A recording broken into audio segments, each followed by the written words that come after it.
They can also expect a film that doesn't beat up the parents. You know, I have been dragged by my children to the cinema to too many movies like Kangaroo Jack 3 times where I wanted to headbutt a knife, you know, by the end, and that I was not going to make a movie that punished the parents for taking their children to the cinema, you know. Okay.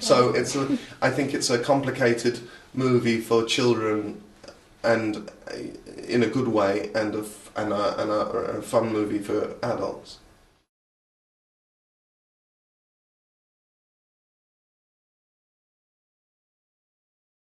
No, I knew of the book because my son was reading it and loving it. So the script came, and I read the script, and it's very faithful to the book, I think, on the whole.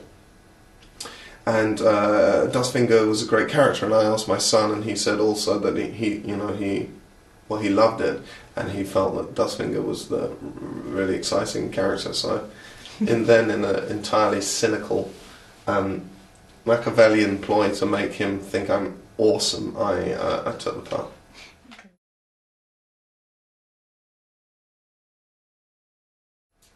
Well, initially you think that Dustfinger's a sort of, maybe he's a baddie, and then you're not sure about him, and he's a very ambiguous sort of human being, but really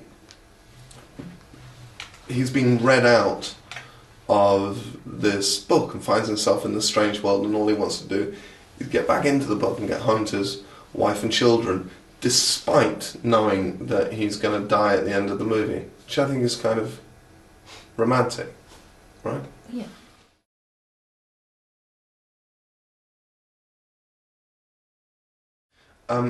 Painfully. It's very painful. You don't use fire, but you do use these weighted, ropes that the moment that they catch each other, they always smack you in the testicles. It's true. They catch and then they swing down and smack you in the testicles. It's a very painful learning curve.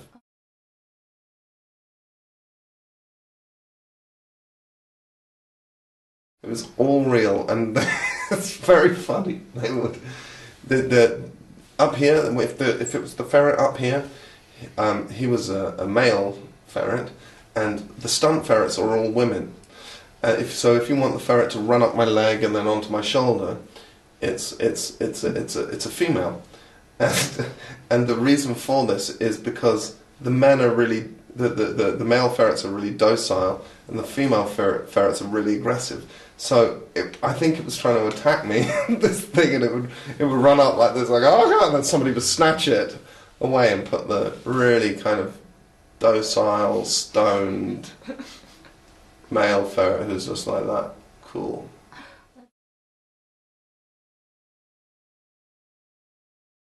I wouldn't. I wouldn't. I mean, I think the world is full of lots of pain and misery for a lot of people, but I'm not one of them. My life's great, and so I wouldn't. But I would read out John Lennon. I'd read a biography about John Lennon. I would read John Lennon out, because I think we could all do with him back here to sort things out for us, because we're not doing very well without him.